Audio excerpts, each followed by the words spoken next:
উফ, অনেক ব্যথা করছে। তুমি ঠিক করে চুমুও দিতে পারো না? কি বলছিস এসব? আর ওখান দিয়ে রক্ত বের হচ্ছে কেন? তুমিই তো কামড় দিলে, আবার তুমি বলতেছো রক্ত বের হচ্ছে কেন? ন্যাকা। কখন দিলাম কামড়? চুমু দিতে গিয়ে কামড় দিছো। এভাবে চুমু দিতে গিয়ে কামড় দিলে না, বউ থাকবে না তোমার। ঘুমিয়ে আছি, হঠাৎ করে অনুভব করলাম কেউ যেন আমার ঠোঁটে চুমু খাচ্ছে আর আমার চুলগুলো আলতো করে ভুলিয়ে দিচ্ছে। আমি অনুভবকে স্বপ্ন মনে করে আমি ওকে আমার ঠোঁটের সাথে চেপে ধরি আর ঠোঁটে একটা কামড় বসিয়ে দিই। কামড় বসানোর পরই উফ শব্দ পেলাম। পেয়ে চোখ খুলতে দেখি আমার মামাতো বোনের ঠোঁট দিয়ে রক্ত বেরোচ্ছে আর ও আমার দিকে লজ্জা লজ্জা চোখে তাকিয়ে আছে। তখন বুঝতে পারলাম আমার এগুলো স্বপ্ন ছিল না, সবগুলোই সত্যি ছিল। আমি ধমকে সুরে বললাম, তুই এখানে কি করিস আর ঠোঁট দিয়ে রক্ত বেরোচ্ছে কেন? তার মানে তুমি এতক্ষণ এরকম করলা? ছি ছি ছি, আমি তোমাকে আমি বউ থুকু সরি বোনের চোখে দেখি আর তুমি কিনা এসব? তুমি জানো তুমি আর আমি অনেক বছরের ছোট বড়, তোমার আমার বয়সের অনেক পার্থক্য, আর তুমি তো পিচ্ছি একটা মেয়ে, তোমার সাথে তো আমার যায় না, তুমি এখনো ছোট মানুষ। আমি অত কিছু বুঝি না। আমি তোমাকে ভালোবাসি আর আমি তোমাকেই বিয়ে করব। এই কথা বলার সাথে সাথেই একটা থাপ্পড় মারলাম আর বললাম, ছোট মানুষ এত বড় বড় কথা বলো কেন? কেবল পর দশম শ্রেণীতে আর এখনই প্রেমে পড়েছো? এরপর সে তো রুম থেকে চলে গেল। থাপ্পড়টা জড়িয়ে দিয়েছিলাম, চোখ দিয়ে পানি বের হইতেছে। যদিও মারার পর আফসোস করতেছি, কারণ আমারও কিছু ভালো লাগে সেতুকে, কিন্তু ও আমার অনেক ছোট। ওকে তো এখনও ওকে তো অনেক কোলেও নিয়ে থাকছি। আসুন এখন পরিচয়টা দেই। আমার নাম শুভ, আমি অনার্স চতুর্থ বর্ষে পড়ি, আর গল্পের নায়িকা হলো আমার মামাতো বোন। আর বাকিটুকু ওপরে তো পড়েইছেন। সে তো চলে যাওয়ার পর আবার ঘুম, বুঝেননি? মামার বাড়িতে আসছি, ঘুম থেকে উঠে কী করব? রাতের সময় মামার বাড়ি আসছি, তাই সেতুর সাথে দেখা হয়নি। আর ওইসব ঘটনা ঘটলো সকালে। আসলে আমার 5টা মামা, আর তারা সবাই এক বাড়িতেই থাকে, জয়েন্ট ফ্যামিলি। পরে 10টার পর ঘুম থেকে উঠলাম, উঠে ফ্রেশ হয়ে বাইরে আসতেই 5টা মামি ডাকা শুরু করলো, শুভ আসো ভাত খেয়ে যাও। আমি বললাম, মামি আপনার কি পাগল হলেন নাকি?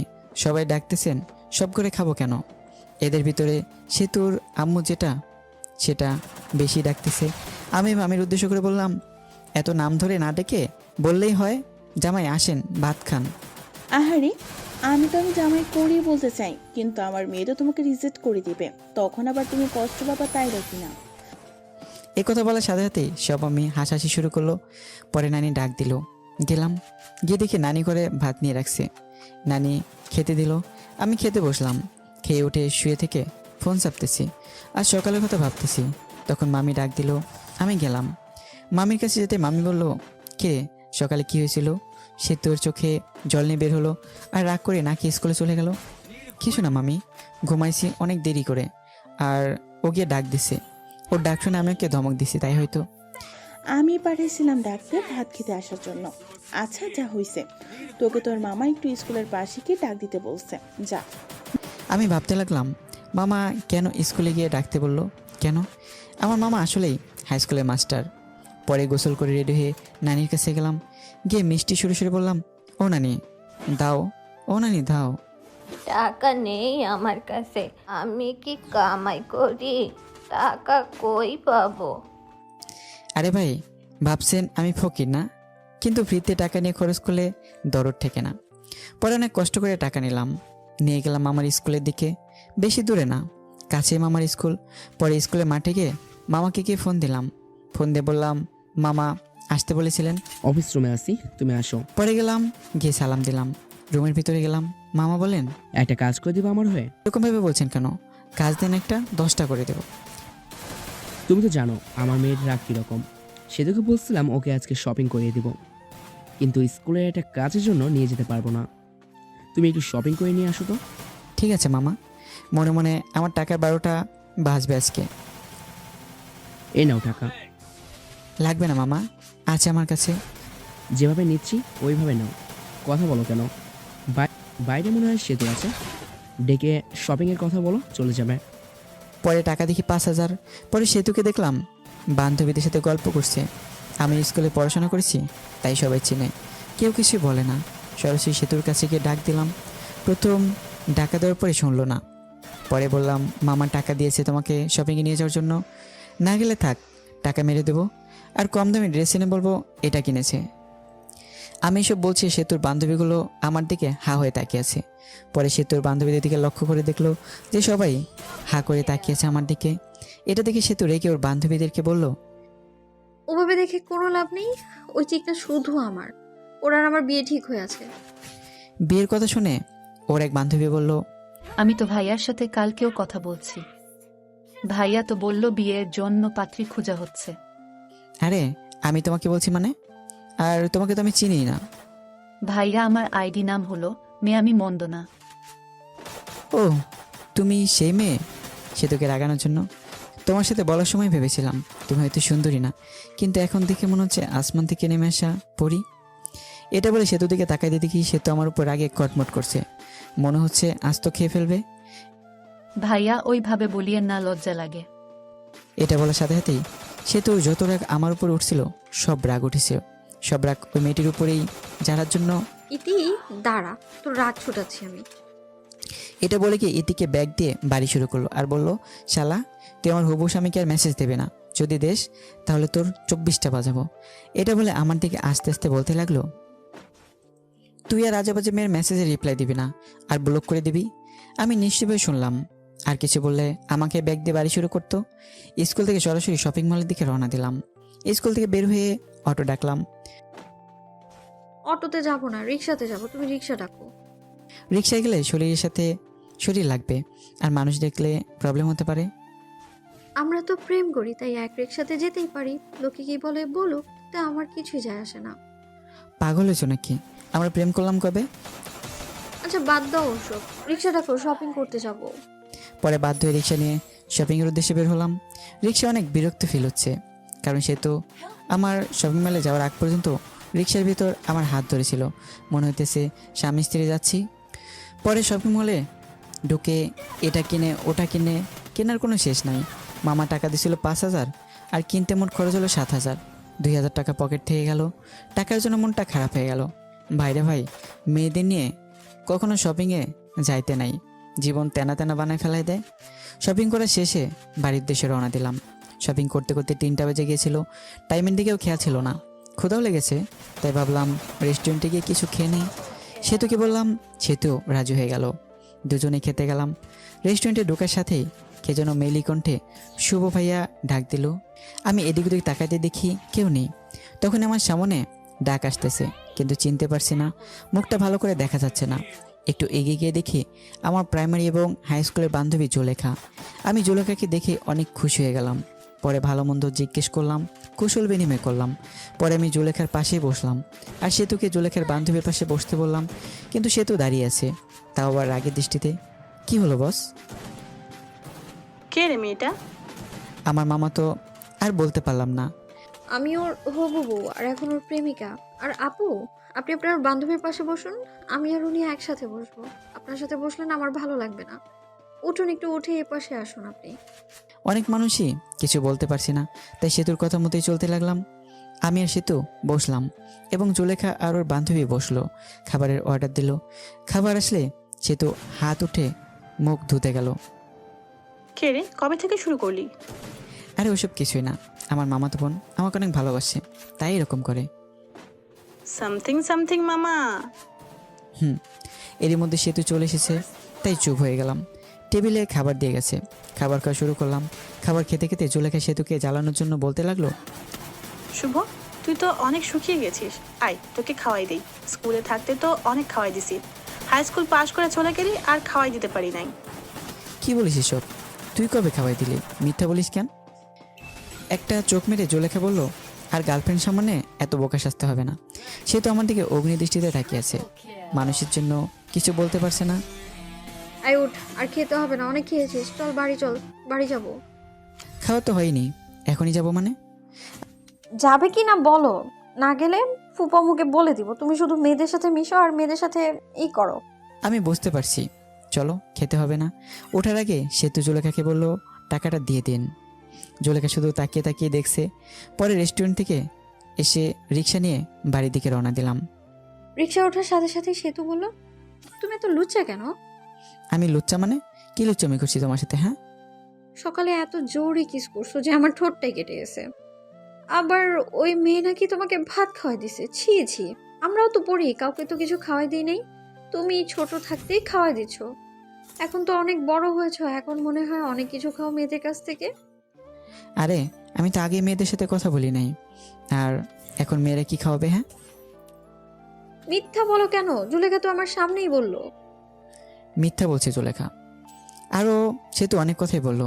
বলতে বলতে বাড়ি এসে গেছি, পরে ভাড়া দিয়ে দিলাম। বাড়িতে এসে ফ্রেশ হয়ে একটু বসে আছি আর ভাবছি আমার টাকা গেল 2050টা। সে তো কি মামাকে বলে টাকাটা দিয়ে যাবে? 50 টাকা না দিলেও চলবে, কিন্তু আর বাকি টাকা দিলে ভালো হতো।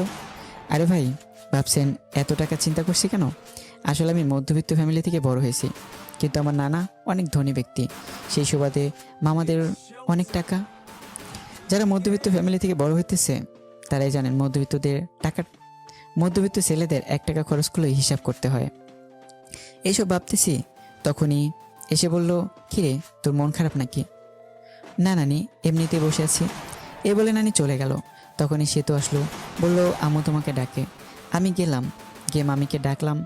ও মামি, ও মামি, মামি। রুমের ভিতর আয়।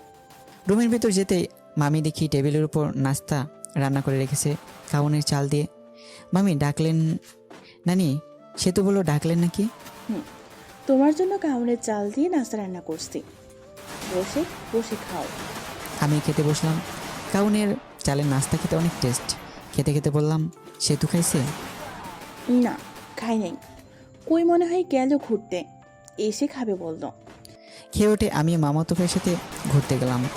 যে নানির বাড়ি গেলেই ওই মামাতো ভাইয়ের সাথে ঘুরি। ঘোরাঘুরি করে বাড়ি ফিরে অন্য মামির ঘরে গেলাম। খেয়ে নানির ঘরে আসলাম। এসে শুয়ে ফোন চাপতেছি। কিছুক্ষণ সময় যাওয়ার পর মামারা সবাই এসে পড়েছে। মামারা সবাই নানির ঘরে এসে গল্পগুজব করে। নানির বয়স হয়ে গেছে আর নানু ভাইয়া মারা গেছে, তাই আর কি। মামিরাও আসে, সবাই অনেকক্ষণ গল্প করে। ওই দিনও গল্প করতেছি, তখন সে তো এসে বললো, ভাইয়া তোমার ফোনটা দাও তো। মামা মামি সবাই বসে আছি, তাই ফোন দিয়ে দিলাম। কিছু না বলে আমরা গল্প করতেছি। সেতু তো মোবাইল পেয়ে প্রথমে ঢুকলো মেসেজে। ঢুকে দেখে অনেক মেয়ে মেসেজ দিছে। মেসেজ দেওয়ার অবশ্য কারণ আছে, ওটা বলবো না। এর মধ্যে দেখতে পেলো মেয়ে আমি মন্দ না। সেতুর এই আইডি থেকে মেসেজ আসছে, ভাইয়া খাবার খাইছেন? আমি তো আপনার প্রেমে পড়ে গেছি। সেতু সিন করলো, কিন্তু কোনো রিপ্লাই দিল না। মেসেজ সিন করা দেখে আবার মেসেজ দিল, কি হলো ভাই, চুপ থাকা মানে কি? আমি বুঝে নেব আপনি আমাকে ভালোবাসেন। সেতু রিপ্লাই দিল আমি হয়ে। সেতুর বান্ধবীর নাম সীমা। কিন্তু আমি তো আমার মামাতো বোনকে ভালোবাসি। ভাইয়া, সেতুর তো বয়ফ্রেন্ড আছে, তাও একটা না, অনেকগুলা, যেগুলো হিসাব করে শেষ যাবে না। এই কথা শুনে সেতুর রাগ তো চরম পর্যায়ে চলে গেছে। আচ্ছা, আমি কে তুমি তো তা জানো না। আমি তোমার ভাবি হই। মানে? সেতু অমনি ভিডিও কল দেয়, আর ওই দিক থেকে সীমা ধরে। কল ধরার সাথে সাথেই সেতুর মুখ দেখতে পেয়ে অবাক হয়ে যায়।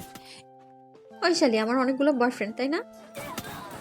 না মানে যে এমনিই বলছি। এখন থেকে আর মেসেজ দিবি না। এটা বলে কল কেটে দেয়। আর আমার মেসেঞ্জারে যত মেয়ে ছিল সব মেয়েদের ব্লক মেরে দেয়। এমনকি যেসব আমার ফ্রেন্ড লিস্টে ছিল সব মেয়েকে ব্লক করে দেয়। আর মেসেঞ্জারে সব চ্যাট মুছে ফেলে। আর রিলেশনশিপ স্ট্যাটাস দেয়, ইন রিলেশনশিপ। মা, ফোনটা শুভকে দিয়ে দিও তো। তুই এত বড় ছেলেকে নাম ধরে বললি কেন? ও তোর ভাই, আর তুই ফোন নিয়েছিস, তুই দিয়ে আয়।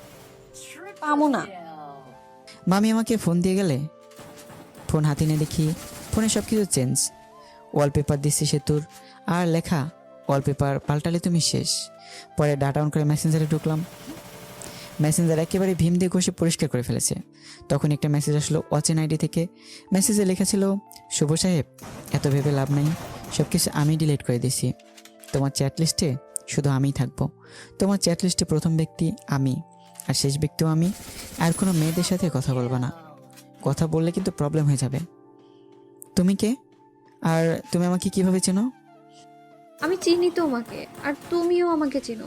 তোমার আশেপাশেই আছি। আমি চিনতে পারছি, তুমি আর কেউ না, আমার কিউট বোন সেতু। ওই শালা বোন বলা বাদ দিয়ে বউ বল, বুঝলি? সবাইকে কি বউ বানানো যায়?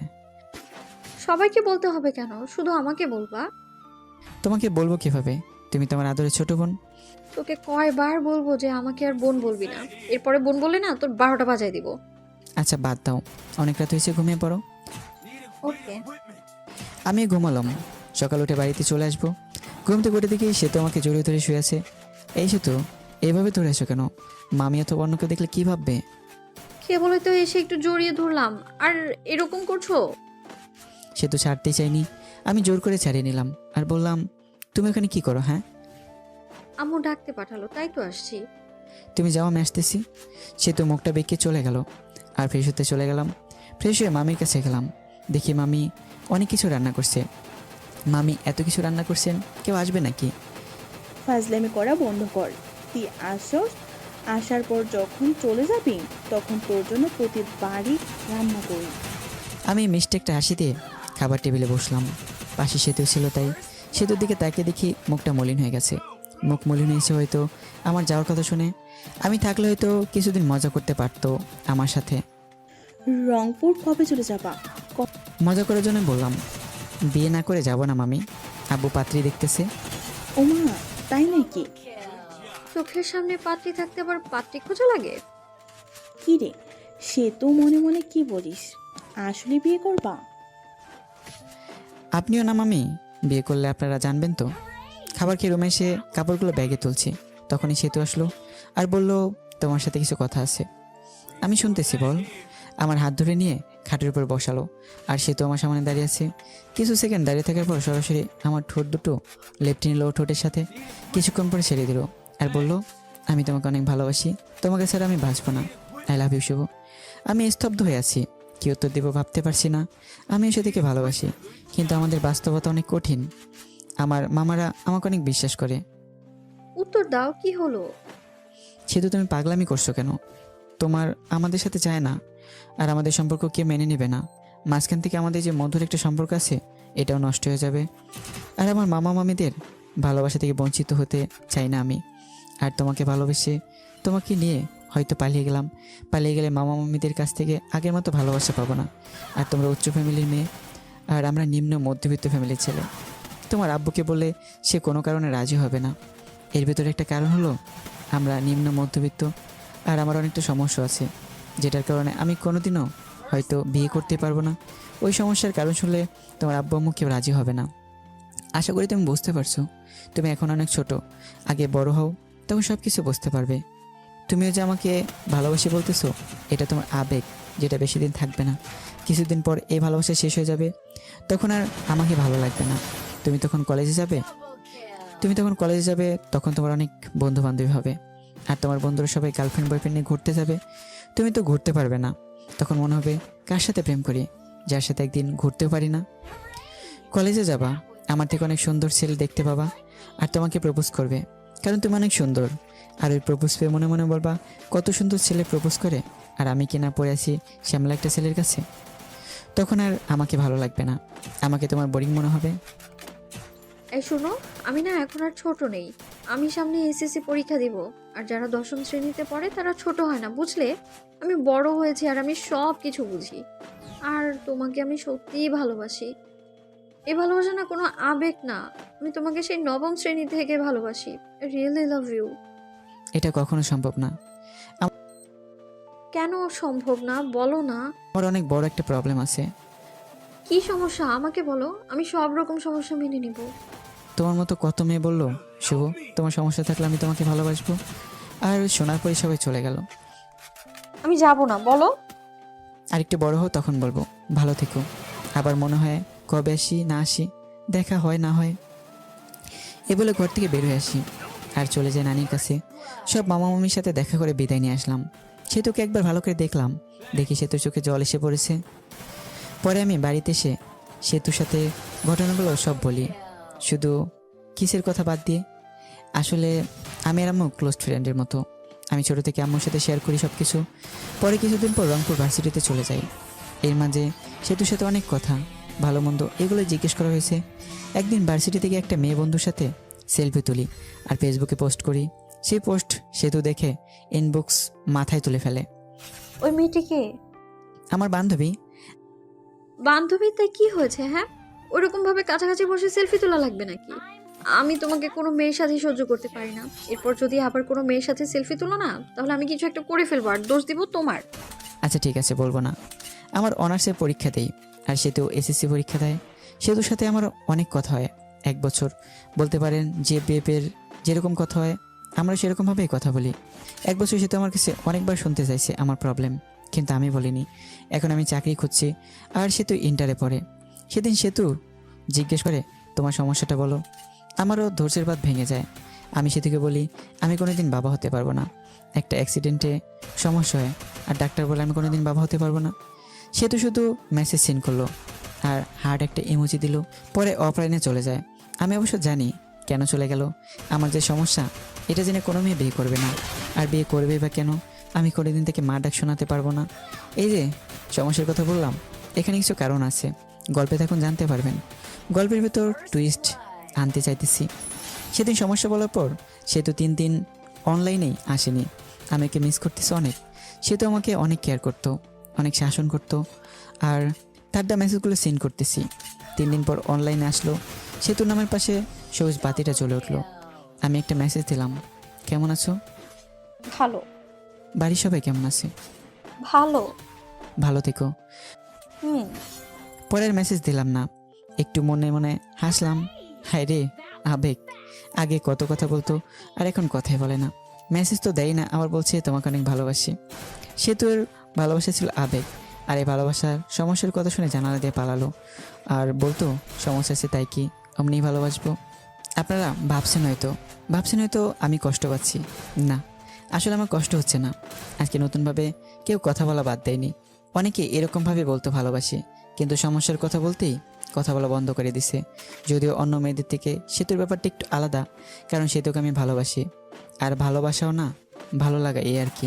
সেতুকে মিস করি, আর মেসেজগুলো মিস করি, এটাই, তাছাড়া আর কিছুই না। এখন আস্তে আস্তে সেতুকে বলে যাব তার দেওয়া মেসেজগুলো আর মিস করব না। আমার একটা চাকরি হয়ে গেছে, এখন আর আমি বেকার নাই। কিছুদিন পর শুনতে পেলাম সেতুর বিয়ে ঠিক হয়েছে একটা এমবিবিএস ডাক্তারের সাথে। শুনে ভালোই লাগলো। বিয়ের দিন তারিখ ঠিক হয়েছে। বিয়ের 7 দিন আগে থেকে সব মামা মামি নানি সবাই ফোন দিয়ে বলতেছে তাড়াতাড়ি আসতে। আর বলবেই বা না কেন, পাঁচ মামার একমাত্র ভাগিনা, অনেক আদরের। আর আমি ছোটোবেলায় মামার বাড়ি বেশি থাকছি, কিন্তু এটা ওটা বলে বলি বিয়েতে যেতে পারবো না। আসলে বিয়েতে গিয়ে সেতুর সামনে যেতে শরম করবে, আর শরমের কারণটা আপনারা ফিল করতে পারবেন। সেতুর বিয়েতে আসতে আব্বু আম্মু আসতে বলছে, কিন্তু না করে দিয়েছি। আম্মু আসার জন্য অনেক জোর করে নাই, জোর করলে আসতেই হতো, কারণ আম্মু ওপরে সব কথাগুলো জানে। আমার জীবনের সব ঘটনা আম্মুর সাথে শেয়ার করি। বিয়ে 4 দিন আগে সেতু মেসেজ দিছে, ভাইয়া বিয়ে আসবে না কেন? আসলে 1 বছর কথা বলার পর তোমাকে ভালোবেসে ফেলেছিলাম, আর তুমি মাঝপথে ছাইড়া দিলে। সব কিছুই সম্ভব, কিন্তু নিজের চোখের সামনে ভালোবাসা বিসর্জন দেওয়া সম্ভব না। আপনাকে দিয়ে যদি আমি মা হতে না পারি, তাহলে বিয়ে করে লাভ কি? আপনাকে তো কেউ বিয়ে করবে না। আমি আর কিছু না, হাসির একটা ইমোজি দিয়ে অফলাইন হয়ে গেলাম। বিয়ের 2 দিন আগে রুমে বসে আছি বলে ভুল হবে, অফিসের জন্য রেডি হচ্ছি। তখন দেখি মামা আমার দরজার সামনে দাঁড়িয়ে আছে। আমি সালাম দিয়ে বললাম, আরে মামা কখন আসলেন? এই জায়গায় বসেন। তখন মামা বলল, আমি বসতে আসিনি, তোমাকে নিতে এসেছি, চলো। মামা নতুন অফিসে জয়েন করেছি, আর ছুটি দেবে না, আর এমনি গেলে চাকরি থাকবে। তোমাকে কি কেউ কিছু বলছে? তোমার মামি কি কিছু বলেছে নাকি? না মামা, আমি আর কি বলবো। তাহলে চলো তোমার অফিসে যাব, আমি ছুটি নিয়ে দিব। পরে বাধ্য ছেলের মতো মামাকে নিয়ে গেলাম। অফিসের সামনে গিয়ে মামা কাকে যেন ফোন করলো। পরে অবশ্য বুঝেছি তার বন্ধুকে ফোন দিছিল। কিরে, কি অবস্থা? ওই পাশের লোকটির কথা শুনতে পারলাম না। আমি তোর অফিসের সামনে দাঁড়িয়ে আছি। লোকটি কী বললো শুনতে পেলাম না।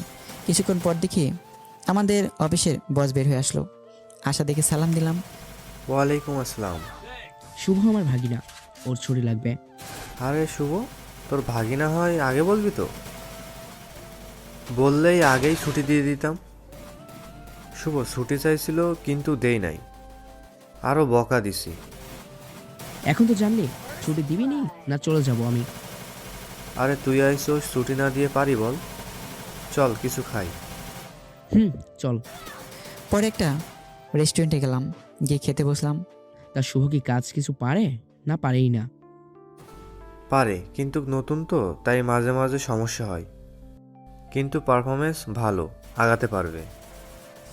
হঠাৎ করে আসলি, ফোন দিয়ে আসতি, তোর ভাবি শুনলে খুশি হতো। সময় নাই রে, এখানে 2টা কাজের জন্য এসেছে। এক হলো তোর সাথে দেখা করতে, আর ভাগিনাকে নিতে। মামা একটা কার্ড বের করে দিল আর বলল, বিয়ের দিন চলে যাস, আমার মেয়ের বিয়ে। আর কোনো কিন্তু চলবে না, বলে দিলাম। ঠিক আছে, চলে যাব। তাহলে আজকে উঠি রে, বাড়িতে অনেক কাজ, বুঝতে তো পারছিস। আচ্ছা, যা। পরে আমরা চলে আসলাম, এসে সরাসরি নানির বাড়ি। নানির বাড়ি অনেক মানুষ, সবাই আমাকে দেখে কাছে আসলো, সবার কথা বললো, সবাই কথা বললো। কিছুক্ষণ পর আমার ছোট কিউট বোনটা আসলো আর বললো, আমার জন্য কি নিয়ে আইসো? কিছুই না। আমার সাথে কথা নাই, যাও। ঠিক আছে। নীলাকে আম্মু চকলেট দেয়। পরে ছোট বোনটা চকলেট নিয়ে দৌড় দিল। আমি আম্মুর সাথে কথা বললাম, বলে ফ্রেশ হয়ে কিছু খেয়ে নিলাম। সেতুর সাথে এখনও দেখা হয়নি, অনেক খুশিতে আছে মনে হয়। বিয়ের সব আয়োজন কমপ্লিট করা হলো। বিয়ের দিন যেটা ভাবি নাই ওই কাজটাই হয়েছে। আরে ভাই, যেটা ভাবতেছেন ওটা হয় নাই। আপনারা ভাবছেন সেতুর সাথে বিয়ে হবে, কিন্তু বিয়ে হবে না। আসলে আমি মেয়েদের উপর কোনোদিনও ক্রাশ খাই নাই, বলতে পারেন কাউকে প্রথম দেখে ভালোবেসে ফেলিনি। কিন্তু সেতুর বিয়েতে একটা মেয়েকে দেখি, যাকে দেখে পুরাই ফিদা হয়ে যায়, ভালোবেসে ফেলেছি। কিন্তু মেয়েটাকে চিনি না।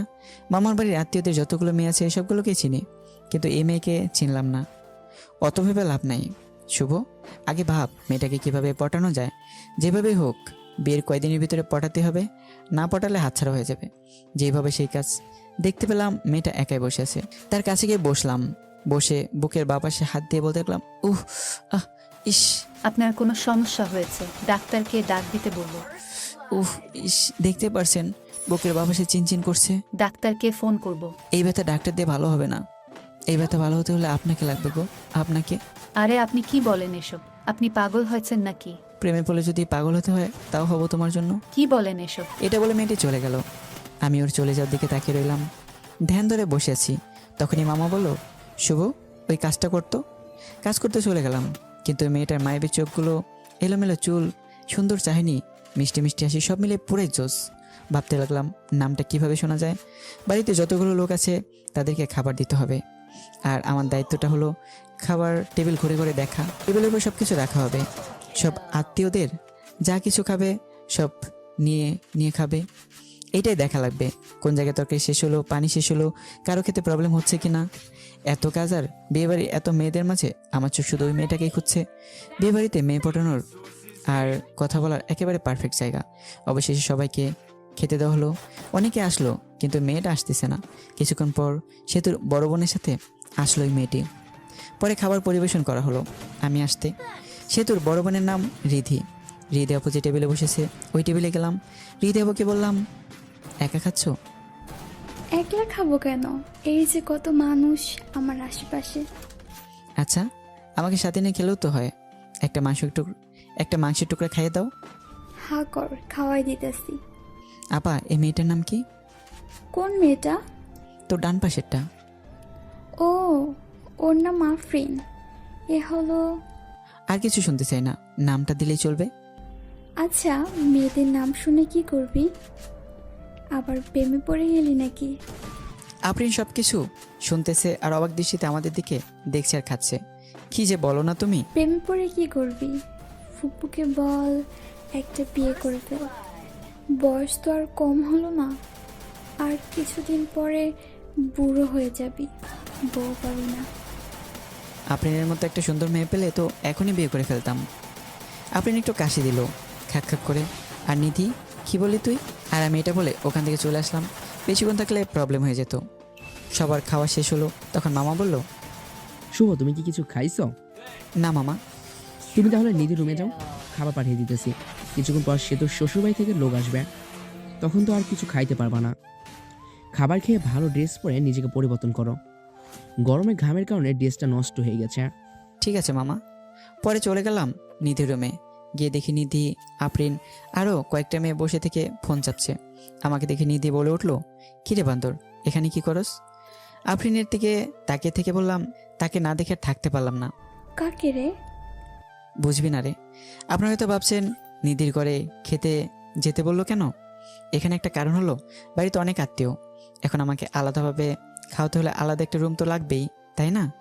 তখনই মামা খাবারের প্লেট নিয়ে ঢুকলো আর আমি টেবিলে বসে পড়লাম। মামা নিধিকে দেখতে পেয়ে বলল, এটা আমার ছোট মামা। ওকে চাচু। আমার সামনে রেখে তরকারির বাটি, ভাতের বাটি আর যা কিছু আয়োজন করছিল সব খেতে বসেছি। তখন ছোট মামি এসে বলল, শুভ ভাত নাও, তরকারি নাও, এমনকি মামি তুলেও দিল। আমি খেতে লাগলাম। ছোট মামি চলে গেল, মেজো মামি আসলো। মেজো মামি এসে তরকারি দিল, ভাত দিল, আমি নিলাম, পেট ভরে গেছে। মেজো মামি চলে যাওয়ার পর আসলো সেতুর আম্মু, এসে বলল তরকারি নাও। আমি বললাম নিব না, তবুও জোর করে দিল। এদিক দিয়ে তো আমার অবস্থা খারাপ। পরে সোজা মামি এসে আরও দিয়ে গেল, আমার পেটে তো ঢুকছেই না। পিছনে তাকিয়ে দেখি নিধি আর ওর সাথে বসে থাকা মেয়েগুলো হাসতেছে। আর কাটাকে নুনের ছিটা দেওয়ার জন্য নিধি এসে বলল, চামচ দিয়ে মাংস প্লেটে দিয়ে বলল, এই নে খা বেশি করে। আমার অনেক রাগ উঠে গেল, মনটা চাইতেছে ধরে পিটাই। প্লেটে মাংস দিয়ে নিধি পাশে চেয়ারে বসলো আর ওর সাথে মেয়েগুলোকে ডাক দিল, আয় আমরা সবাই ওর পাশে বসে থাকি, যাতে ও খাওয়া বাদ দিয়ে পালাতে না পারে। ব্যাককেল মেয়েগুলো সবাই পাশে এসে বসলো, সাথে আফরিন সহ। আফরিন মনে মনে বলতেছে, আমাকে অনেক জ্বালাইছোস, এখন একটু প্রতিশোধ নেই। আফরিনও মাংস তুলে দিল আর বলল, খাও, খাইলে শরীর ভালো থাকবে। আফরিনের এই কথা বলার সাথেই বললাম, ভেবেছিলাম খাবো না, কিন্তু এখন খাবো। হাজার হলো আমার গার্লফ্রেন্ড এত আদর করে দিল, আমি কি না খেয়ে পারি? আফরিন তোর আগে ফায়ার। আর বাকি মেয়েগুলো হাসতেছে। এর মধ্যে নিধির একটা কল আসে আর একটু দৌড়ে যায় কথা বলার জন্য। তখনই আফরিন আবার মাংস দেয় রাগ করে, আদর করে দিচ্ছি, খা, না খেয়ে উঠতে পারবি না। এবার দেও দেখে রাগ করে উঠে গেলাম। এত খাবার খাওয়া যায় নাকি? রাগ ওঠার কারণে মাংসের ঝোল ঠোঁট দিয়ে ভরিয়ে নিলাম। আর আফরিনের অপ্রস্তুত অবস্থায় সরাসরি লিপকিস করেই দৌড়। পরে আর আফরিনের সামনে যায়নি। কিছুক্ষণ পর সেতু শ্বশুরবাড়ির লোক আসবে, কিন্তু সেই জন্য সব কিছু আরও সুন্দর করে সাজানো হলো। কিন্তু সেই সময়ই সেতুর শ্বশুরবাড়ির লোকজন আসার কথা ছিল, ওই সময় পার হয়ে যাচ্ছে, কিন্তু কেউ আসছে না। তখন মামা কল করে ঘটকের কাছে। ঘটক মনে হয় কি বললো তা শুনে মামার চোখে পানি এসে গেছে এবং মামা মাথায় হাত দিয়ে বসে পড়ল। পরে আমি আরও মামার দিকে এগিয়ে গেলাম, গিয়ে জিজ্ঞেস করলাম কি হয়েছে। মামা যা বললো তাতে তো আমার হুঁশ উড়ে যাওয়ার মতো অবস্থা। কথা হলো, সেতু যার সাথে বিয়ে হওয়ার কথা ছিল সে নাকি অন্য মেয়েকে নিয়ে পালিয়ে গেছে। বাকি মামারা ওই মামাকে সান্ত্বনা দেওয়ার জন্য বললো, চিন্তা করিস না, আমরা তো আছি। সেতুর আব্বু উঠে আমার দিকে তাকালো আর বাকি মামারা আমার দিকে তাকালো। তারপর মামারা কি মনে হয় চোখাচুকি করে চলে গেল আমার বাবার কাছে। আব্বুকে কি যেন বললো, আব্বু হ্যাঁ হো করলো। পরে আম্মুর কাছে গিয়ে ওই কথাগুলোই বললো। পরে আম্মু আমার কাছে আসলো আর বললো সেতুকে বিয়ে করতে। কিন্তু কিন্তু আম্মু, সেতু তো আমাকে পছন্দ করে না। তখনই আমার মামার এসে পড়লো আর বলতে লাগলো, শুভ না করিও না, বুঝতেই তো পারছো। পরে আমিও রাজি হয়ে গেলাম। বর্ষে থেকে বিয়ের স্টেজে বসে পড়লাম। বিয়ে পড়ানো শেষ হলো, বরকনে একসাথে করে মিষ্টি খাওয়ানো হলো। একটু আর চোখে আফরিনকে দেখলাম, দেখি আফরিন মনটা খারাপ করে আছে। হয়তো আফরিনও ভালোবেসে ফেলেছিল আমাকে। যার কপালে যার নাম লেখা থাকে ঘুরে ফিরে সেই জীবনসঙ্গী হয়। পরে বিদায় নিয়ে চলে আসলাম আমার বাড়ি। আগে ফোন দিয়ে বলা হয়েছিল ঘর সাজানোর, তাই ঘর সাজিয়ে রেখেছে। এসে বউ আগে ঢোকানো হলো। কিছুক্ষণ পর আমি গেলাম, দেখি সেতু ঘোমটা দিয়ে বসে আছে। আমি গিয়ে একটু কাশি দিলাম, সেতু বসে আছে। কোনো সারা শব্দ না পেয়ে আমি গিয়ে সেতুর ঘোমটাতে তুললাম। তখন সেতু বলল, আপনার লজ্জা করে না হাঁটুর বয়সী মামাতো বোনকে বিয়ে করতে? আমি শকড খেয়ে গেলাম। যখন প্রেম করতে চেয়েছিলি তখন এই কথাটা কোথায় ছিল? আমি তোমাকে বিয়ে করতে চাইনি, তোমার বাপেই বিয়ে করে দিছে। আচ্ছা বলেন তো, আপনাকে বিয়ে করে লাভটা কি? আর আপনার সাথে থাকা আর কোনো কোল বালিশের সাথে থাকা তো একই কথা। আপনি তো কোনোদিন বাবা হতে পারবেন না।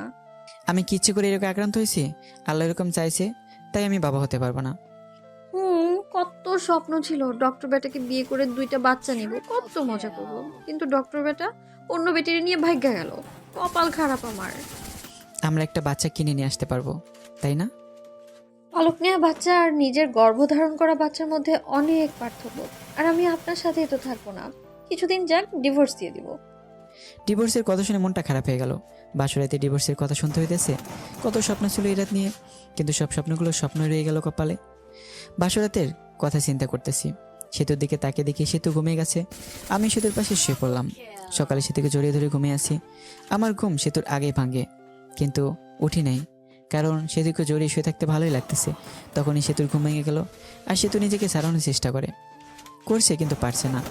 কিন্তু পরে সেতু এমন একটা কাজ করলো যে কাজটা আমি ভাবতে পারিনি। সেতু আমার কাছ থেকে সারাতে না পেরে গালের ভেতর চিমটে মারলো আর আমি ও বলে উঠলাম। গালে হাত দিয়ে দেখি যে জায়গায় চিমটি দিছে ওই জায়গাতে রক্ত বেরোচ্ছে। এটা দেখে মেজাজটা খারাপ হয়ে গেল। লজ্জা করে না আপনার আমাকে জড়িয়ে ধরতে? যত সব ফালতু ছেলে, বুকে জড়িয়ে ধরে ঘুমালেই সব কিছু হয় না, সন্তান জন্ম দেওয়ার ক্ষমতাও থাকতে হয়। আমি কি বলবো না বলবো বুঝতে পারছি না, কথা বলার ভাষা হারিয়ে ফেলেছি। একজন একটা সমস্যা থাকতেই পারে, তাই বলে কথায় কথায় এরকম। কিভাবে বলবো? হ্যাঁ, তাড়াতাড়ি আমাকে ডিভোর্স দিবেন। এটা শুনে আরও মেজাজ খারাপ হয়ে গেল। পরে মারলাম একটা থাপ্পড়। এত ডিভোর্স করিস কেন? হ্যাঁ, ডিভোর্স কি খুব ভালো জিনিস নাকি? ডিভোর্স দিলে আমার কিছুই হবে না। আর তোর সাথে ছেলেরা কথা বলবে, কিন্তু কেউ বিয়ে করার জন্য না, শুধু তোর দেহ লোটার জন্য। এগুলো বলে আমি চলে আসলাম বাইরে। বিয়েটা কীরকম হলো আপনারা জানেনই, তাই আমাদের বাড়িতে বেশি আয়োজন হয়নি। আমার ভালো বন্ধু আছে আমার বাড়ির পাশে, ওর নাম রবি। আমি রবিদের বাড়িতে চলে গেলাম। মনটা ভালো ছিল না, তাই game mode do not disturb চালু করে গেম খেলা শুরু করলাম আমি আর রবি। সেতুকে এসব কথা বলার পর সেতু আরও রাগ করেছে। সেতু ফ্রেশ হয়ে বাইরে এসে সবার সাথে কথা বলতেছে।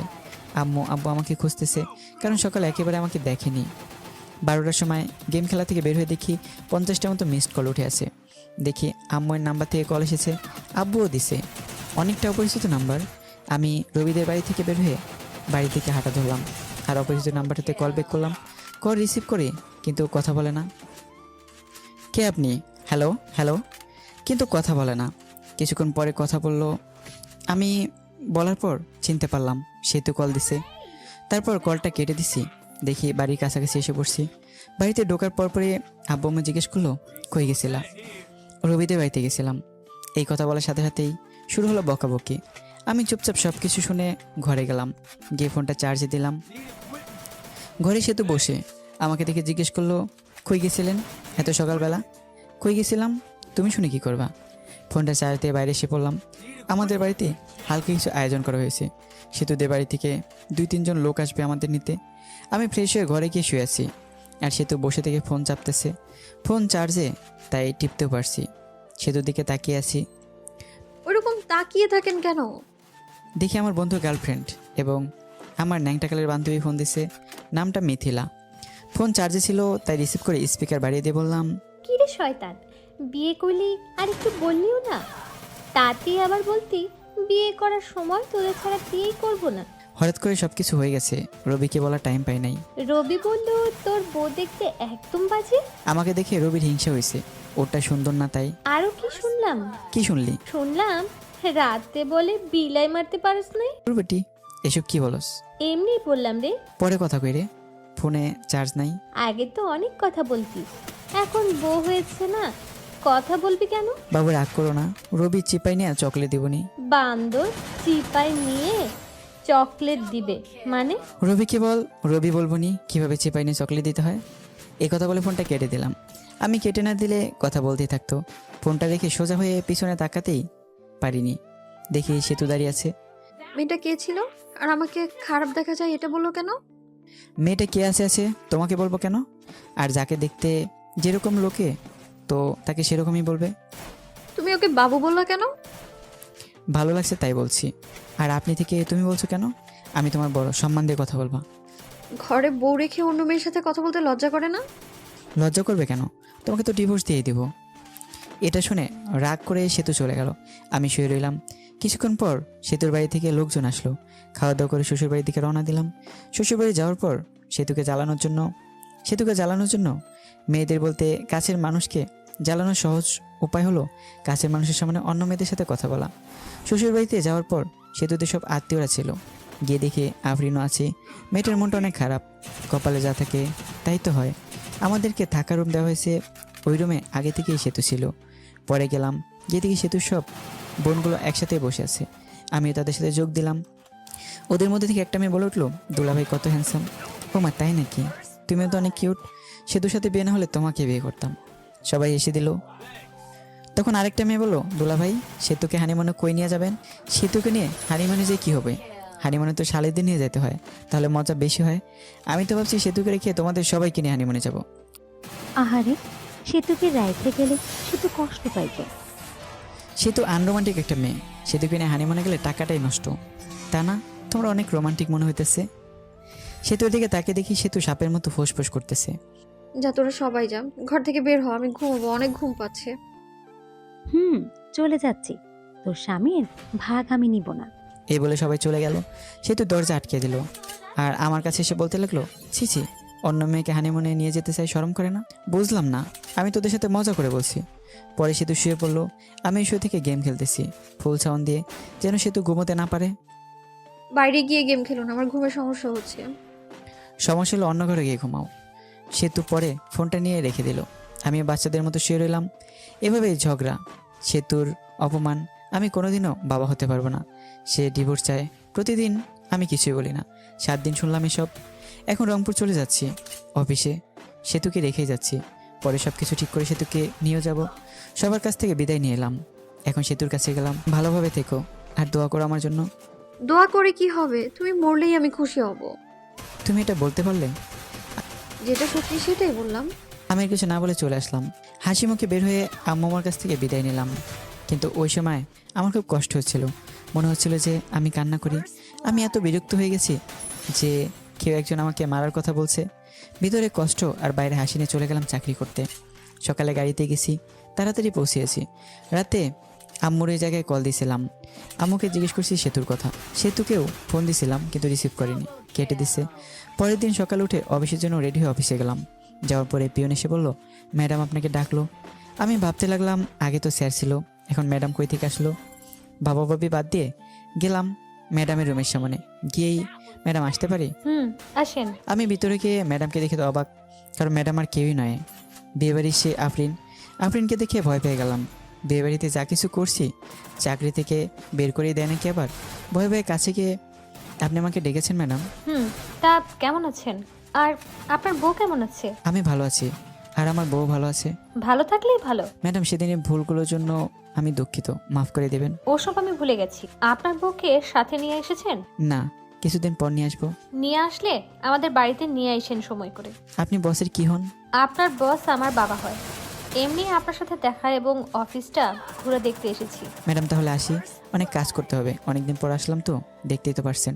এরপর কোনোদিন দেখা হলে ম্যাডাম বলবা না, নাম ধরে বলবা এবং তুমি করে বলবা। জি। পরে আসলাম কেবিনে। কেবিনে বসে কাজ করা শুরু করলাম। কাজ শেষ করে ম্যাচের দিকে রওনা দিলাম। আজকে অফিস ছুটির আগে বের হয়েছি, কারণ হলো একটা বাসা খুঁজে বের করতে হবে। ম্যাচে তো আর বউ নিয়ে থাকা যাবে না। বাসা খুঁজে পেলাম, বাসা ঠিক করে ম্যাচে ফিরলাম। পরের দিন বাসায় শিফট হব। এখন বাসা থেকে অফিস যাওয়া আসা করি। আমি রংপুর এসেছি 7 দিন হয়ে গেছে। এই 7 দিনে সেতুকে কল মেসেজ দিছি, কিন্তু কোনো রিপ্লাই পাইনি। একদিন সেতু, আব্বু এবং সেতুর আব্বু সবাই একসাথে বসে গল্প করছিল। তখন সেতু সবাইকে একটা প্রশ্ন করে, আমু, ওর কি কোনোদিন বড় কোনো অ্যাক্সিডেন্ট হয়েছিল? না, শুভ তো খুব সাবধানে চলাচল করে। সবাই নাই করলো, কারণ আমার তো অ্যাক্সিডেন্ট হয়নি। কিন্তু ও তো বললো ওর একটা বড় অ্যাক্সিডেন্ট হয়েছিল, তারপর থেকে ও বাবা হওয়ার ক্ষমতা হারিয়ে ফেলেছে। তোমার সাথে মজা করার জন্য বলেছে এসব। ও তো কোনো ডাক্তার দেখানোর জন্য হাসপাতালে যায়নি। আমি তো অনেক বড় ভুল করে ফেলেছি। কি ভুল? আমি তো শুভর কথা বিশ্বাস করে শুভর সাথে অনেক খারাপ ব্যবহার করেছি। শুভর কাছ থেকে ক্ষমা চেয়ে নিও, তাহলেই হবে। পরে সেতু ওইখান থেকে চলে আসে আর ঘরে এসে ভাবতে লাগে পুরনো কথা। এখন আমাকে কিভাবে পটানো যায় সেটাই ভাবতে হবে। আমাকে জানানো যাবে না যে ওই সব জানে। ওকে যখন আমি এতটাই ভালোবাসি এর কথা বলেছিলাম, ও তখন বলেছিল এটা আবেগ। আমি তো কত কিছুই বলেছিলাম, তারপরে তো আমি কত খারাপ ব্যবহার করলাম। এখন শুভকে আমায় মেনে নেবে? এখন শুভ ভালোবাসার কথা বললে কী ভাববে? শুভর সাথে তো আমি এই কয়দিনে কথা বলিনি। অনেকবার ফোন দিচ্ছে, আমি তো ফোনটা ধরিনি। পরে তো আবার ফোন দিবেই, তখন কথা বলবো। এসবই ভাবলো সেতু। এখন আমি আর সেতুকে কল দিই না। উকিলের সাথে কথা বলছি ডিভোর্সের ব্যাপারে। সে যত দ্রুত সম্ভব উকিল কাজটা করে দিতে চাইছে। 7 দিন চলে যায়, তবু সেতুকে একবার কল দেয়নি। সেতু আমাকে কল দেয়নি। সেতুর এখন আর ভালো লাগে না। সেতুর শুধু ইচ্ছে হয় আমার সাথে কথা বলতে। সেতু মিস করে ওই দিনগুলো, যে দিনগুলোতে আমাকে দেখতে পারিনি। আমি কত কিছু বলেছি। যখন সেতুর ফোনটা বেজে ওঠে তখনই সেতুর মনে হয় যে আমি ফোন বা মেসেজ দিছি, কিন্তু আমি কোনো ফোন বা মেসেজ দেইনি। সেতু আমাকে কল দিতে চায়, কিন্তু কোনো একটা কিছু কারণে আমাকে মেসেজ বা কল দিতে পারে না। এখন আর আমি সেতুর কথা মনে করি না। আমি প্রথম অনেক কষ্ট হয়েছে আর নিজেই নিজেকে দোষ দিই। সেতুকে মিথ্যা কথা বলাটিও ঠিক হয়নি। এদিকে সেতু সবসময় মনমরা হয়ে বসে থাকে, কারোর সাথে বেশি কথা বলে না, শুধু আমার কথাই ভাবে। আমার সাথে কথা বলতে মন চায় কিন্তু পারে না, ধৈর্য ধরে থাকে। আমি তাকে অবশ্যই মেনে নেব, কিন্তু আমার নাম্বার থেকে কল আসে না। 1 মাস হয়ে গেছে, কিন্তু আমি সেতুর সাথে কোনো কথা বলিনি। সেতু আর থাকতে না পারে আমাকে কল দেয় রাতে, তাও আবার 12টার সময়, যে সময় আমি ঘুমে মগ্ন হয়ে আছি। প্রথমবার ফোন ঢোকার পর ফোন রিসিভ করিনি, কারণ আমি ঘুমেছিলাম। পরের বার কল দিতেই আমার চোখে ঘুম ঘুম চোখে দেখি একটা কল এসেছে। পরে নাম্বার না দেখি কলটা রিসিভ করে বললাম, হ্যালো, কে? আমি আমিটা কে? আমাকে চিনতে পারোনি? আমি সেতু। আরে বোন, কোন সেতু? আর এত রাতে ঘুমে ডিস্টার্বের জন্য কল করছো কেন? আমি তোমার বউ সেতু। বউ কথা শুনে নাম্বারটা ভালোভাবে দেখলাম, সেতুই কল দিছে। পরে ভাবতে লাগলাম, আব্বু আম্মুর কোনো কিছু হলো নাকি? এত রাতে ফোন দিছে সেতু। আব্বু আম্মুর কিছু হয়েছে নাকি ফোন দিছে? আব্বু আম্মুর কিছুই হয়নি, কথা বলার জন্য ফোন দিয়েছি। ফাজলাম রাখো, বিয়ে ফেললোকে ভাইকে গেছে নাকি আবার এখন প্রবলেম হয়েছে দেখে ফোন দিছে। আচ্ছা, কোনো কিছু ভেবো না, সরাসরি আমার এখানে চলে আসো, আমি সবাইকে ম্যানেজ করে নেব। ঘরের স্বামী থাকতে পালিয়ে যাব, তাও অন্য কোনো পুরুষের সাথে? কেন? স্বামী তো শুধু কাগজে কলমে। আচ্ছা বাদ, কালকে অফিসে যেতে হবে, বাই। আর এত রাতে কল দিবা না, যত সব ফালতু। এইটা বলে ফোন কেটে দিই আর ফোন বন্ধ করে রেখে ঘুমিয়ে পড়ি। এদিকে সেতুর মনটা আরও খারাপ হয়ে যায়। আমি কি এতটা খারাপ ব্যবহার করেছি যে শুভ ভেবে নিছে আমার বয়ফ্রেন্ড আছে? ছি, নিজেকে নিজের উপর ঘৃণা হচ্ছে। আর ভাবে শুভ আগে মেসেজ দিত, কেমন আছে, কি করো, কথা বলার জন্য আমাকে ফোন দিত, আর এখন কথাই বলে না, ঘুরে ফিরে আমাকে অপমান করলো। সারা রাত না ঘুমিয়েই পার করে আর ডিসিশন নেয় যে শুভ তো এখানে চলে আসবে, কারণ শুভ বলেছিল বাসা ভাড়া নিছে আর যেতে বলেছিল আমাকে। সকাল উঠে আব্বুর কাছে গিয়ে বলে, আব্বু আমাকে শুভর বাসায় রাইখে আসেন, আর আমি যাব, এটাকে বলবেন না।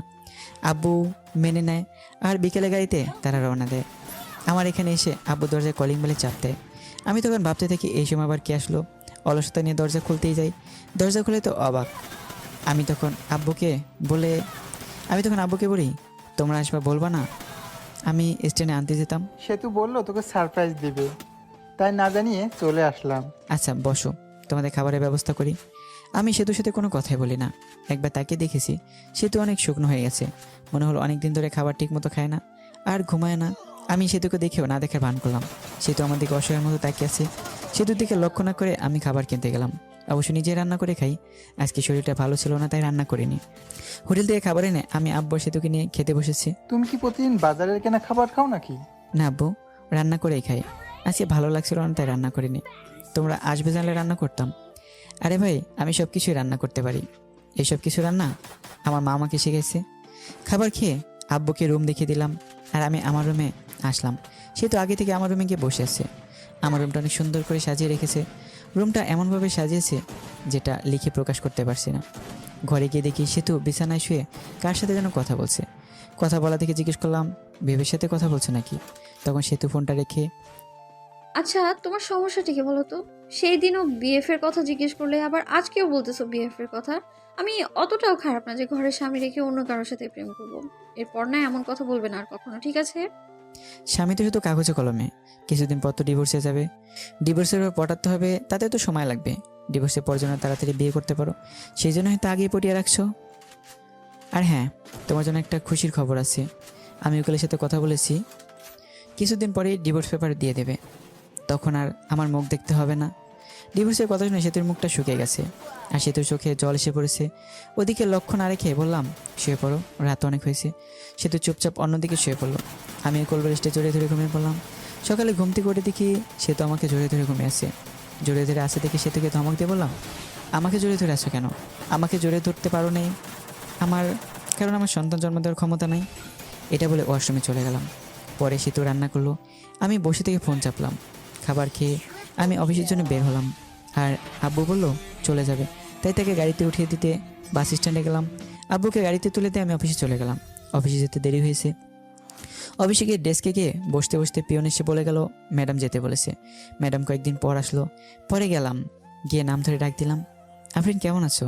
ভালো, তুমি কেমন আছো? আর অফিসে আসতে দেরি করলা যে? আব্বু সেতুকে রাখতে এসেছিল, আমি আব্বুকে গাড়িতে তুলে দিয়ে আসলাম, সেই জন্যই দেরি হলো। ও, তোমার বউ এসেছে? কালকে আমার জন্মদিন, সেই জন্য আসছিলাম তোমাকে দাওয়াত দিতে। তো সেতুকে নিয়ে চলে যাবা, আমাদের বাড়িতে না গেলে কিন্তু আমি কেক কাটবো না, বলে দিলাম। আরে তোমার জন্মদিনে আমি না যাই, আমি তো আগেই যাব। হাসিটা অনেক সুন্দর। ঘরে বউ রেখে আরেকজনকে ইমপ্রেস করার চেষ্টা নাকি শুভ সাহেব? না, যেটা সত্যি ওটাই বললাম। আমি তাহলে যাই, কাজ আছে। ঠিক আছে, যাও। পরে এসে কাজ করতে লাগলাম। কাজ করা শেষ করে দুপুর টাইম হয়ে গেছে, তখন ফোনটা বেজে উঠলো। ফোনটা হাতে এনে দেখি সেতু কল দিছে। রিসিভ করার ইচ্ছে না থাকা সত্ত্বেও কলটা রিসিভ করলাম। হ্যালো, কে? আমি। ফোন দিছো কেন? দুপুরে খাবার খাইছো? খাইলেই কি আর না খাইলেই কি? আমার অনেক কিছু। তোমার সাথে কথা বলার সময় নাই।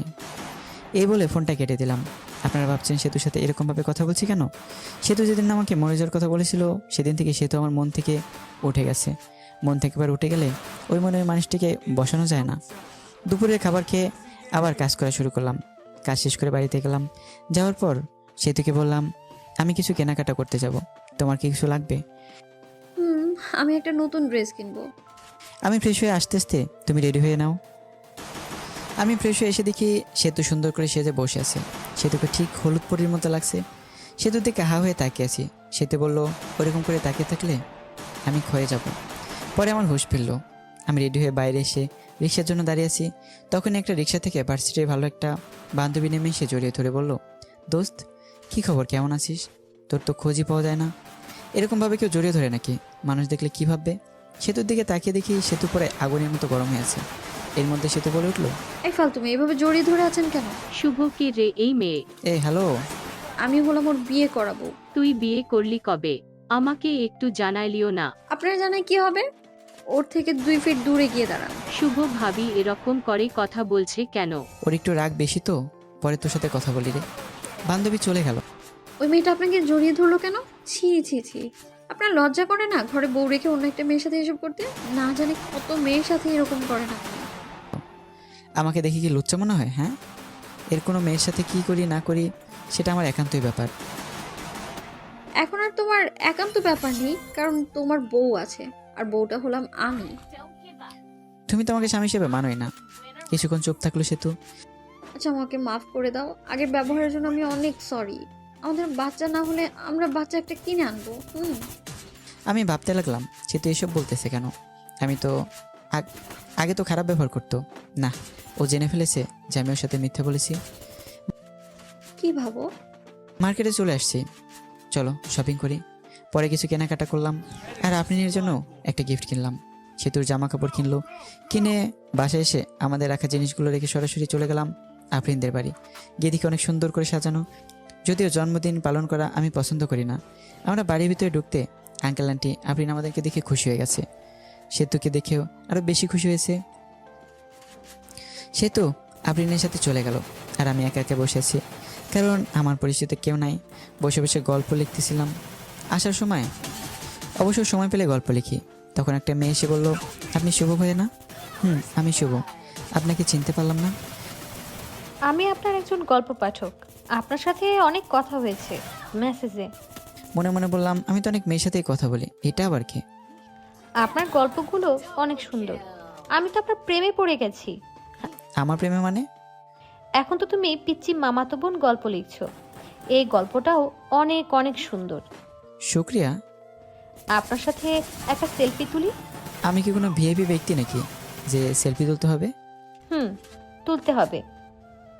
মেয়েটি যেই সেলফি তুলতে এলো তখনই সেতু এসে ওই মেয়েকে ধাক্কা দিয়ে ফেলে দেয় আর বলে, এই তোমার সমস্যা কি? হ্যাঁ, এতক্ষণ কথা বলছো, ভালো কথা, তাই বলে শরীরের উপরে সেভাবে সেলফি তুলতে হবে?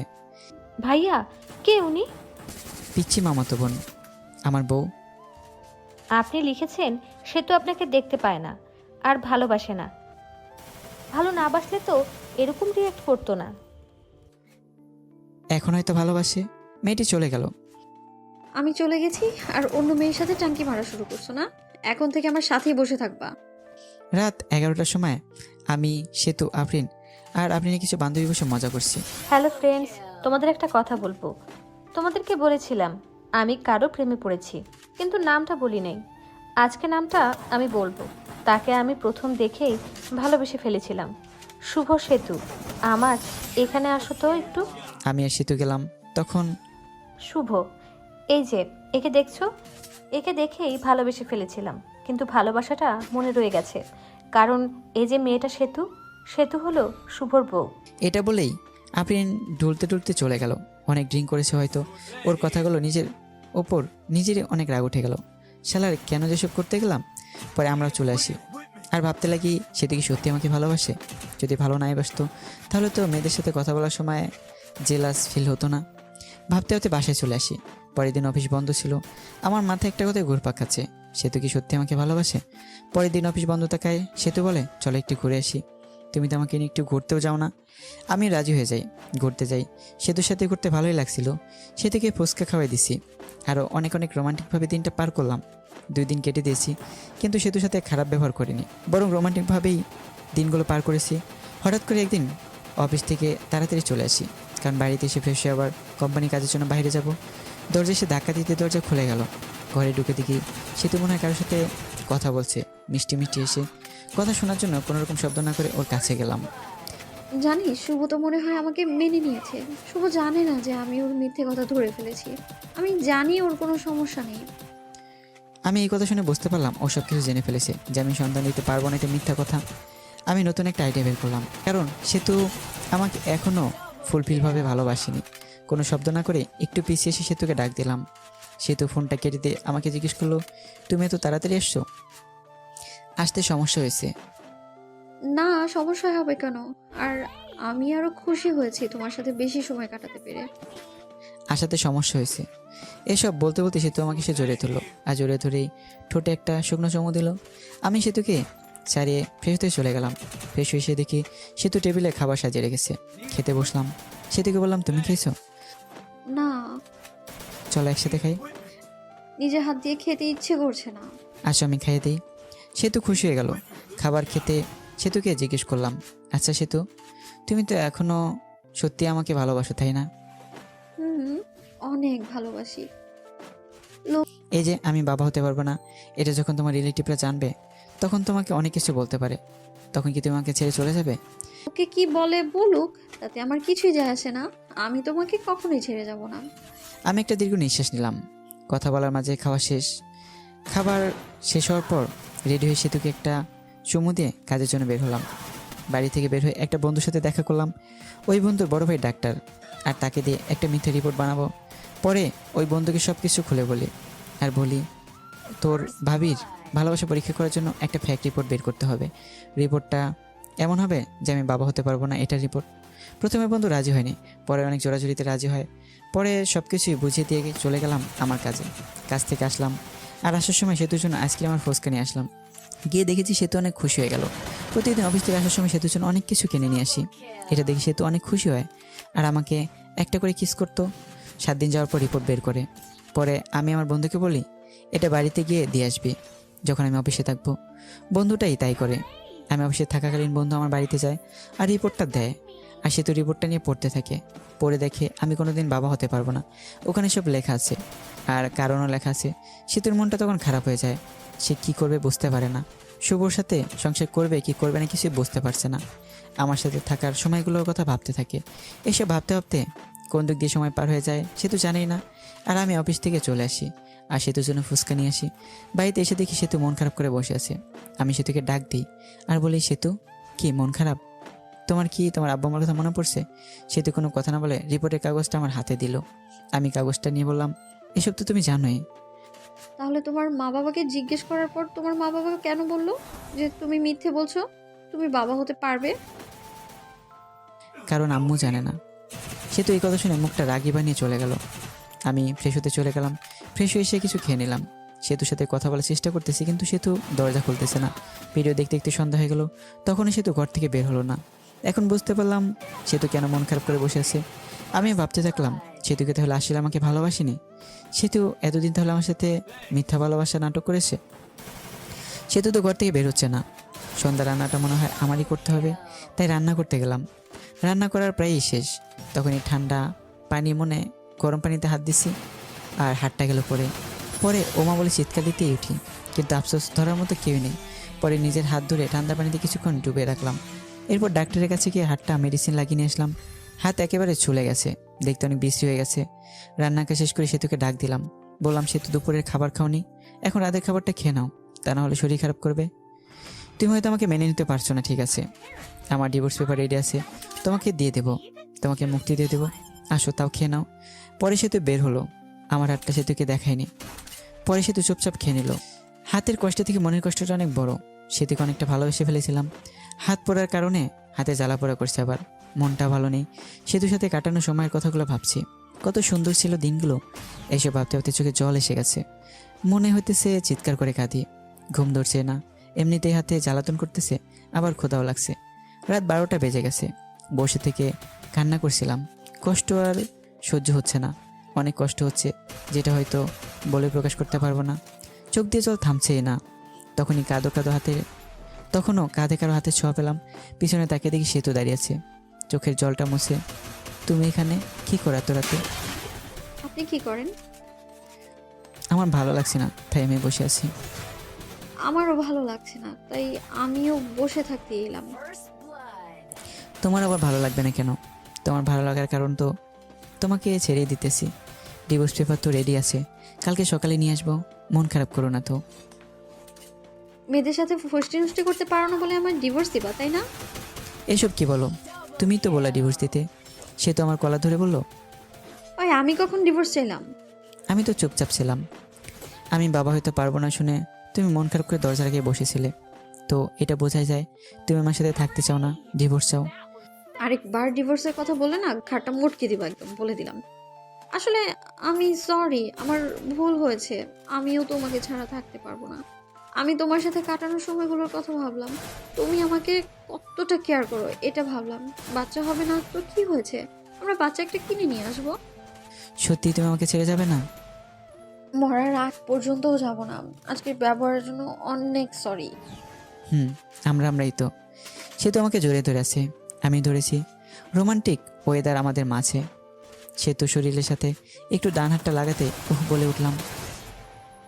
কি হয়েছে তোমার? আমি তখন সেতুকে হাতটা দেখালাম। সেতু চমকে উঠলো। এরকম হলো কি করে? আজকে রান্না করার সময় এরকম হয়েছে। সেতুর চোখে জল এসে গেছে। আমি আসলে সরি, আমার সন্ধ্যার সময় এরকম ভাবে থাকা উচিত হয়নি।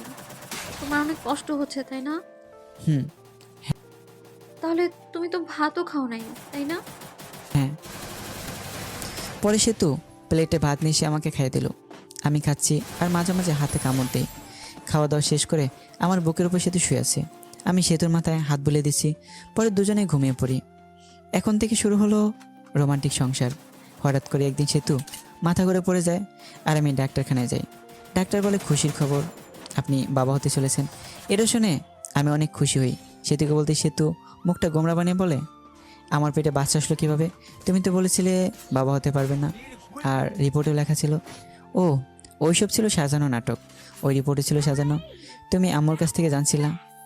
আমার কোনো সমস্যা নাই, এটা আমি জানতে পারি। আর আমি তোমার ভালোবাসা কতটুকু সেটা সত্যি জানার জন্য এসব করছি। তুমি ভালো না, তুমি অনেক পচা। রাগ করো না লক্ষ্মী সোনা, একটু হাসো প্লিজ। সে তো একটা মিষ্টি হাসি দেয়। এই খবর বাড়িতে পৌঁছালে সেতুকে সবাই বাড়িতে আনতে চায়, কিন্তু সেতু বাড়িতে আসবে না বলে দেয়। আমাকে ছাড়া নাকি সেতুর ভালো লাগে না। আমাদের একটা ছেলে সন্তান হয়, আর দেখতে একেবারে ওর মায়ের মতোই সুন্দর। আমি ছেলেকে দেখে ভাবতে লাগলাম, আমার ছেলেরা ততটা ভালো না, তাই যত মেয়ে ঘুরছে। আর আমার ছেলে তো মাশাআল্লাহ অনেক সুন্দর। না জানি মেয়েরা আমার ছেলের জন্য কি কি করে বসে।